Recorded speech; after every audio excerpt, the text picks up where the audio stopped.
Hey guys, Kat Clay here, and today I want to talk to you about something I have done in the last month or so, which is really exciting, and I actually wrote my first tabletop RPG game. Now, it's called the Hammersmith Haunting, and it's a Call of Cthulhu scenario for about 3 to 5 players set in Victorian England. And I'm so excited that it is now available on DriveThru RPG. You can go to the website, download it, buy a copy. I'm very excited about it.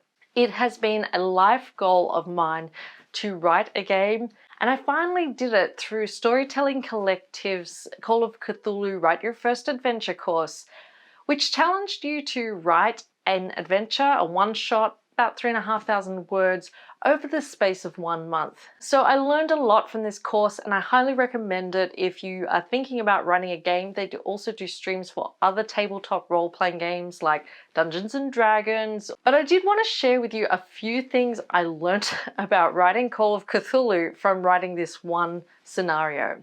So stick around, hit subscribe, and let's get into the 6 things I learnt from writing my first Call of Cthulhu game.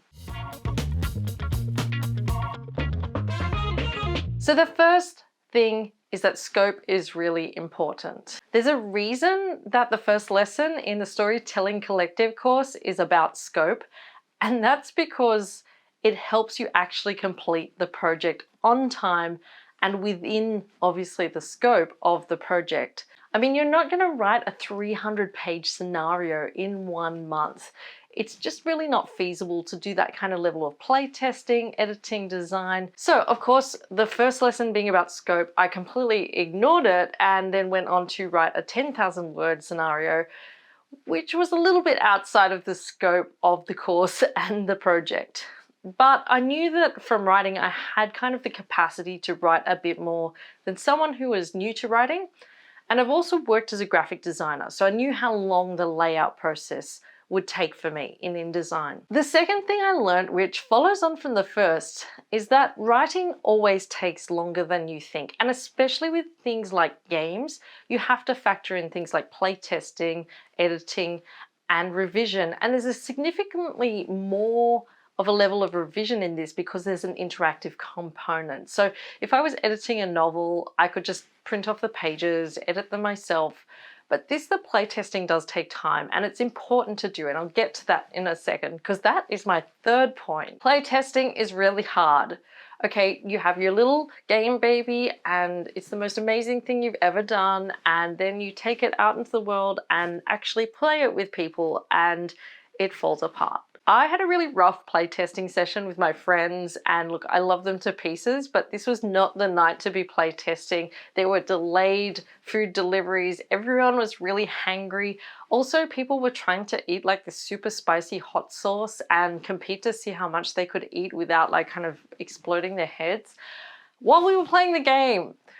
And it's just not a good combination. So my advice to you, if you're playtesting for the first time, is 1, to confiscate any hot sauce that is available, but also to set expectations at the start of the playtesting. Now, I'm a relatively new keeper. I've only kind of keeped a couple of the kind of beginning scenarios, and I've done them and I've really enjoyed them, but I haven't done it for a little while. And I should have sat at the start of the session and said, please be gentle with me and my game. I appreciate the feedback, but I'm also still learning how to do this. So just be kind.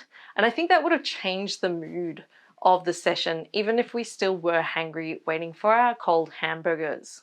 I think the other thing that I would recommend doing after asking for feedback during the game is not to ask for feedback while people are playing. I would rather ask people to make a note and talk to me about it later than to kind of interrupt the flow of the game, because it really breaks the characterization, the mood, the world you're setting up.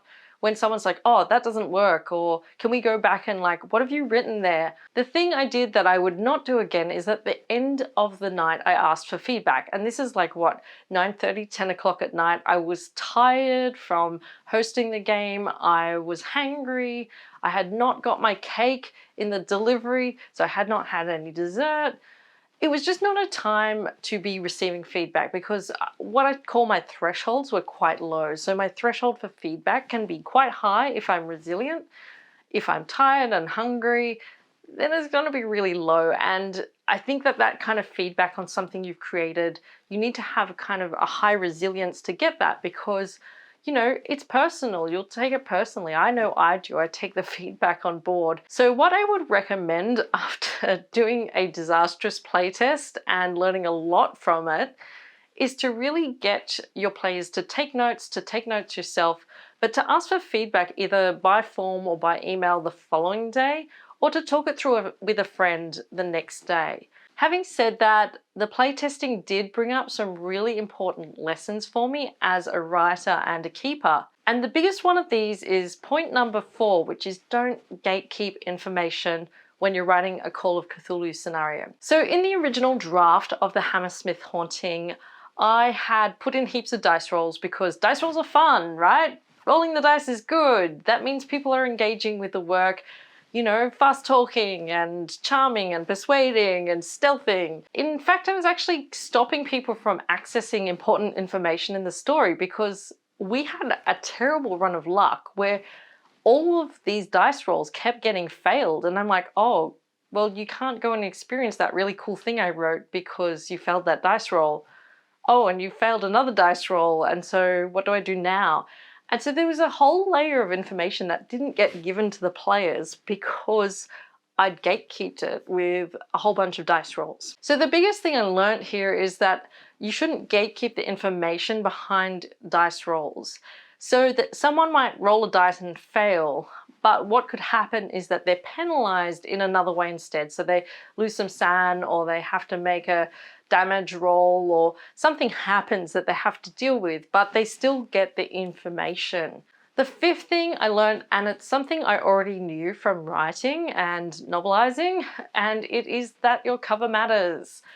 So I spent hours designing the cover for the Hammersmith Haunting, and I wanted to really channel a professional look that kind of was similar to the Call of Cthulhu Keeper rulebook, in those beautiful blue colors, had an illustrative quality to it, and I wanted to do that to make it look like a really professional product. And I just know that your cover sells your work.